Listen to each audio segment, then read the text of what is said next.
Tudtad, hogy Melanie Griffithnek gyerekkorában volt egy Neil nevű oroszlánya, aki a házában élt, vagy hogy 14 évesen kezdett el Don Johnsonnal élni, aki 22 éves volt, az élete mindig is olyan volt, mint egy film. Elbűvölő, kaotikus, kiszámíthatatlan és gyakran fájdalmas. Csúcspontján mindenhol ott volt. A 80-as évek végének Hollywoodjának plakátlánya. Dolgozó lányként közismerté vált. Megvolt a külseje, a tehetsége, a híres szülei.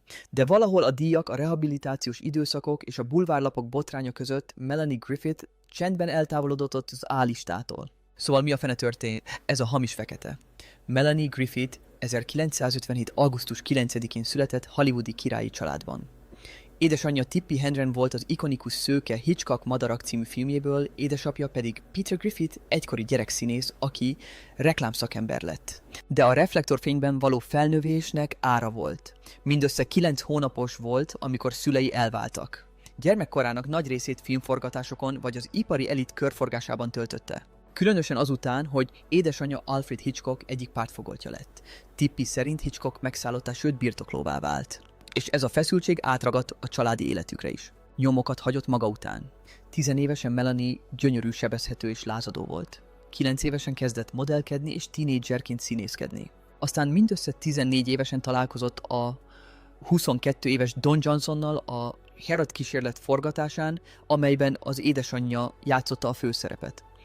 Ez egy hosszú és ellentmondásos kapcsolat kezdete volt, amely meghatározta korai felnőtt életének nagy részét.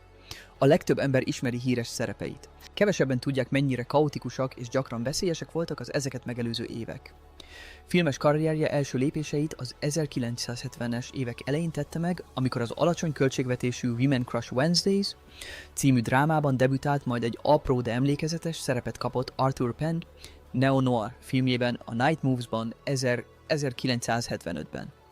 Ezek a korai szerepek nem tették sztárrá, de felkeltették a figyelmet és utaltak a jövő nagyobb eseményeire. Melanie Griffith egyik legfontosabb korai szerepe az 1984-es Brian De Palma rendezte Body Double című film volt, amely Hitchcocki stílusban és kokkolói megszállottságban úszott. Holly Buddyt egy pornószínésznőt alakított egy gyilkossági rejtély középpontjában, és a szerep kockázatos volt. Provokatív, nyugtalanító és szándékosan rétegzett, de Melanie meglepő önuralommal kezelte. Van egyfajta élesség a játékában, ami áttöri a film trágárságát és szatiráját. Ez nem kis teljesítmény, különösen egy olyan filmben, ami az erotikus thriller és a pszichológiai horror közötti vékony mesdjén táncol. Ami még ennél is érdekesebb, az a mögötte rejlő teljes körű érzés. Itt volt ő, Tippi Hedren, lánya, aki híresen összetűzésbe keveredett Alfred Hitchcockkal a Madarak forgatásán a férfi irányító viselkedése miatt, és most egy olyan filmben szerepelt, amelyet erősen Hitchcock munkássága ihletett. De Palma megszállottsága a kukukkolás iránt nem állt messze Hitchcockétól, és Melanie szerepe a Két nő című filmben utólag úgy tűnik, mint anyja múltjának furcsa és ironikus visszhangja. Magával a filmmel kapcsolatban megosztottak a kritikusok, de szinte mindenki egyetértett abban, hogy Melanie Griffith felejthetetlen volt. Ez nem egy mellékszereplés volt, hanem egy kijelentés. Aztán jött a Something Wild 1986-ban, és ez egy gyöngyszem. Jonathan Demme rendezésében a film egy műfaji határokat feszegető hullámvasút. Melanie alakítja Lulut, egy gondtalan, impulzív nőt, aki lényegében elrabolja az árkozott Jeff Danielsét egy spontán autós utazásra, amelyik lassan valami sötétebbé és sokkal veszélyesebbé alakul át. A szerep teret engedett neki, hogy teljesen kiszámíthatatlan legyen, egyszerre bájos és féktelen. Ez egy vad alul értékelt alakítás, amely megmutatta hihetetlen skáláját. Maga a film megelőzte a korát, a csavaros humort, lassú noirba, süllyedéssel ötvözve, és ismét Melanie volt a súlypont. 2 alakítás és 2 film, ami nem játszott biztonságosan. Mielőtt Melanie Griffith beöltözött volna a Working Girl igazgató tanácsába teljes értékű akcióhősnővé vált, a 80-as évek egyik legfurcsább kis sci-fi filmjében, a Cherry 2000-ben. 1987-ben mutatták be, bár valójában 2 évvel korábban forgatták, és ez a film szintiszta videótéka. Emlékszem, gyerekként kölcsönöztem, és nem igazán tudtam, mire számítsak, de Melanie Griffith-et kaptam, aki egy rakétavetőt hadonászott a sivatagban, és segített egy szegény fickónak kimenteni a hibás szexrobotját egy disztópikus pusztaságból. Igen, jól hallottad. Al Johnson-t alakítja egy bőrruhás nyomkeresőt, aki a veszélyes, hétes zónán való átkelésre specializálódott, és teljesen menő ebben a szerepben. Furcsa keveréke van a Mad Max energiájának, a neonfényes futurizmusnak és a furcsa szatírának, és bár A hangulat mindenhol ott van, az egyik percben romantikus vígjáték, a másikban lövöldözés, valahogy mégis az a késő esti kultikus stílus jellemzi. És ezzel a lendülettel eltalálta eddigi legnagyobb szerepét, amely közismertté tette. Aztán jött a karrierjét meghatározó Working Girl 1988-ban. Tess McGill az ambiciózus nagy álmokkal és rekettes hanggal rendelkező Staten Islandi titkárnő szerepében Melanie Griffith világszerte rabul ejtette a közönség szívét. Nyers és sebezhető vicces és teljesen hihető volt. Maga a film tele van tehetséggel. Sigourney Weaver alakítja könyörtelen számító főnökét, és őszintén úgy tűnik, mintha élvezné a szerepet. Harrison Ford, aki vitathatatlanul a kor legnagyobb sztárja volt, meglepő módon háttérbe szorul, inkább a történetet szolgálja, mintsem uralja, és a mellékszereplők is ugyanilyen jól teljesítenek. Ott van a fiatal Alec Baldwin Tess züllött barátjaként, John Cusack lopós jeleneteket alakít, a hangos, de hűséges legjobb barátnőjeként, sőt még Kevin Spacey is feltűnik a Pislogás és lemaradsz róla című cameo szerepében egy züllött limuzin utasként. Mindenki teljes gőzzel pörget. És őszinte leszek, mindig is szerettem a Working Girls, a Jim Cutzel. Még mindig így van, és az emberek gyakran mondják, hogy akkoriban nem volt elég női főszereplős film, de őszintén szólva, ha több ehhez hasonlót készítettek volna, minden rendben lett volna. Két hihetetlenül nőies főszereplőt alakítottál, nagyszerű forgatókönyvet, és pont a megfelelő keveréke volt a szívnek és a humornak. Emellett nagyszerű pillanatképet ad a 80-as évek vállalati világáról is. Persze vannak írógépen és nagy váltümésen ülő emberek, szóval egyes részek vizuálisan elavultak, de a tempó, a hang nem, az egész koherenciája továbbra is ütős. Van egy igazi meleg energia az egész filmben, amire az emberek még mindig reagálnak. Mindenki, akit ismerek és látta, ugyanígy. Érez, hogy ez egyszerűen működik és megállja a helyét. Melanie Golden Globe díjat nyert, a szerepért Oscar jelölést kapott, és hirtelen minden casting lista élére került. Alig néhány év alatt a botrányos sztárból Hollywood aranylányává vált. Hiha élvezed ezeket a mélyreható retrospektíveket és szeretnéd támogatni a csatornát, meghívhatsz egy kávéra az alábbi linken. Minden apróság segít abban, hogy ezek a történetek folytatódjanak. Térjünk vissza Melanie történetéhez. A Working Girl sikere után Melanie Griffith egy újfajta sztárság arca lett, amely legalább annyira épült a karizmára és a sebezhetőségre, mint a csillogásra. Nem volt az a jeges végzetes nő vagy a sok törődést igénylő díva. Volt az a freketes hangja, az a melegség a mosolyában, és pont annyi veszély a szemében, hogy az ember találgatni tudott. Nagyon emberinek érezte magát, és egy évtizedben, amikor a tökéletesség megszállottja, volt ezt tette igazán különlegessé. A sajtja nem tudod betelni vele. Minden vörös szőnyegen szerepelt, minden magazinban szerepelt, a Vogue-ban, a Rolling Stone-ban, a Vanity Fair-ben, és olyan szerepeket kapott, amelyek új területekre repítették.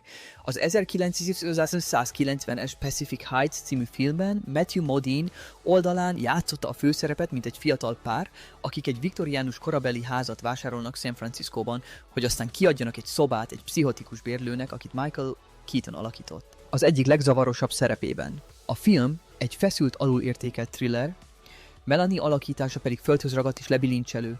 Nem annyira az áldozatot, mint inkább a realistát játsza, akit kimerít a körülötte kibontakozó őrület, és a film, bár nem egy kasszasiker, meglepően jól tartja magát. Sima undorító és nyugtalanító minden szempontból, és Griffith megállja a helyét Modine ideges energiájával és Keaton káoszával szemben is. Aztán jött a hiúságok mágiája. Szintén 1990-ben Tom Wolfe bestsellerének nagy költségvetésű adaptációja. Tom Hanks, Bruce Willis és Brian De Palma rendezésében Melanie pedig Maria Ruskind a botrány középpontjában álló déli szépséget alakította. Simán belevágott volna, de a film katasztrófa volt. A kritikusok rosszul fogadták, a közönség elutasította, és a Vanity Fair kulisszák mögötti leleplező cikkei köztudottan szétszakították, így a mágliaintő példa lett a hollywoodi túlzásokra és a rossz szereposztásra. Melanie alakítása bár önmagában merész volt, elveszett a zajban. A film keményen megbukott, és a filmipar elkezdte megkérdőjelezni, hogy Griffith Working Girl utáni lendülete valóban kitart-e. Aztán 1991-ben egy csendesebb, személyesebb filmben, a Paradise-ban szerepelt akkori férje Don Johnson oldalán. Lassú, érzelmes dráma egy gyászoló párról, akik magukhoz vettek egy kisfiút a nyárra, és bár a film nem döntött rekordokat, Melanie-nak mégis teret adott a levegővételre. Itt lecsupaszított, érzelmileg nyitott és kevésbé stilizált, mint korábbi szerepeiben.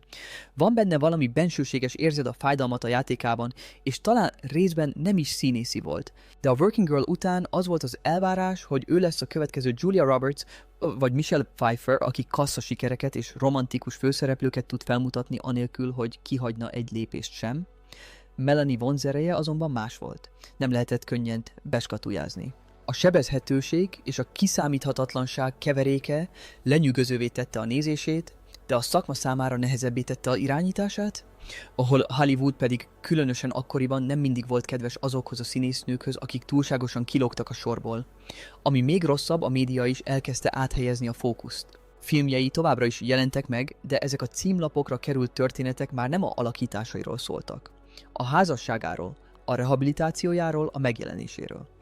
Ugyanaz a sajtó, amely egykor Hollywood aranylányává koronázta, elkezdte élezni a késeit. De a reflektorfényű nyomást is jelentett rengeteget, mert a magazinok címlapjai és filmszerződései alatt a magánélete kezdett széthullani, és a repedések hamarosan megmutatkoztak. A 90-es évek elejére Melanie Griffith magánélete elkezdte beárnyékolni karrierjét. Néha brutálisan nyíltan beszélt a függőségével vívott hosszú küzdelméről. Alkohol, kokain, fényköteles gyógyszerek. Nem csak egy hollywoodi bulizási időszak volt ez. Túlélés, káosz és önpusztítás volt egyszerre. 1988-ban közvetlenül a Working Girl után került először elvonóra, de a felépülés nem volt egyenes vonalú. A következő 2 évtizedben többször is visszatért kezelésre. 2000-ben, majd 2009-ben. Minden alkalommal címlapok követték, amelyek a külsejét, karrierjét vagy kapcsolatait boncolgatták. A sajtó pedig könyörtelen volt, ez volt a bulvárkultúra legcsúnyább korszaka, paparazzik üldözték repülőtereken, rendezvényeken, a legrosszabb pillanataiban. Elkezdtek keringeni a plastikai sebészetről szóló pletykák, gyakran keményebbek, mint a teljesítményét ért bármilyen kritika. Gúnyolták a külseje, a beszédmódja, sőt még a mosolya miatt is. És míg a legtöbb sztár megpróbálta leplezni a problémáit, Melanie nem tette. Beszélt a rehabilitációról, bevallotta, amikor visszaesett, fáradtnak, megviseltnek és emberinek tűnt az interjúkon. És ez az őszinteség bizonyos értelemben még lenyűgözőbbé tette, de könnyű célponttá is tette.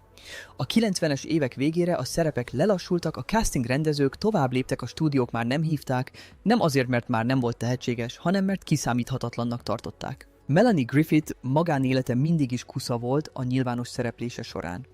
4-szer volt házas 2-szer Don Johnsonhoz, és számos ismert kapcsolata volt, amelyek gyakran jelentek meg bulvár sajtóban.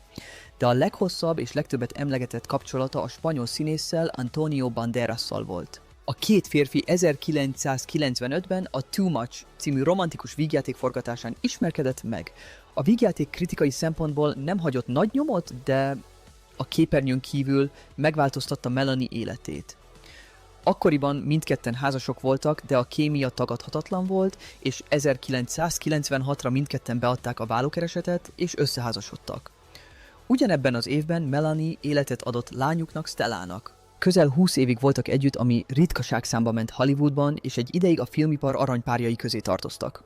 Nyilvánosan mindig is úgy tűntek, mint egymásnak jól működő ellentétek. Antonio sármos földhöz ragadt, és mélyen csodált volt Európában, míg Melanie ingatag, érzelmes és félreérthetetlenül amerikai volt a sztársághoz való hozzáállásában.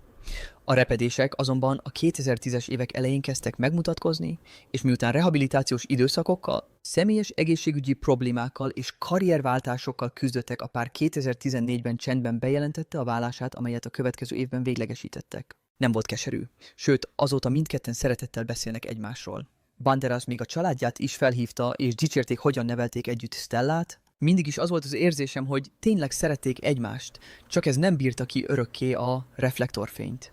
Voltak még szerepek, de azok kisebbek, rétegesebbek voltak. Színházban is játszott többek között, 2003-ban Chicagóban egy Broadway előadásban Roxy Hartot alakítva. És jó volt, tényleg jó.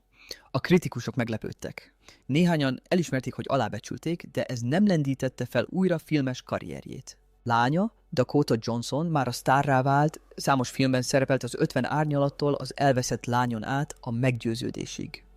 Melanie szoros kapcsolatot ápolt többi gyermekével is, Alexander Bauerrel, akit Steven Bauerrel kötött házasságából, valamint Stella Banderasszal, akit Antonióval kötöttem. Egészségi állapotáról is nyíltan beszélt, beleértve a korábbi epilepsziás rohamait is, amelyek állítása szerint drámaian javultak, miután második válása okozta stressz enyhült. Melanie Griffithre valószínűleg soha nem úgy fognak emlékezni, mint a legfegyelmezettebb, vagy a legkövetkezetesebb színésznőre, de amit a közönségnek adott, különösen a legjobb pillanataiban, az valami kicsit ritkább volt. Őszinteség, sebezhetőség, rendetlenség. Hagyta, hogy lássam még akkor is, ha az nem volt hízelgő. És néha főleg, amikor nem. A csúcson vonzó, kiszámíthatatlan, szerethető és frusztráló volt. Merész döntéseket hozott, nagy árat fizetett értük, és mégis megtalálta az utat a zajban. Köszönöm a megtekintést. Ha tetszett a videó, nyugodtan nyomj egy lájkot, és írd meg kommentben, melyik a kedvenc Melanie Griffith előadásod legyen, az a Working Girl Something Wild című száma, vagy akár az egyik Deep Cuts, amiről itt beszéltünk. És ha új vagy, itt iratkozz fel, hogy mélyebben belemerülhess a színész filmjeibe és elfeledett történeteibe, amelyek egy generációt formáltak. A legközelebbi alkalommal nagyon várom, hogy találkozunk mindannyiótokkal a következőben.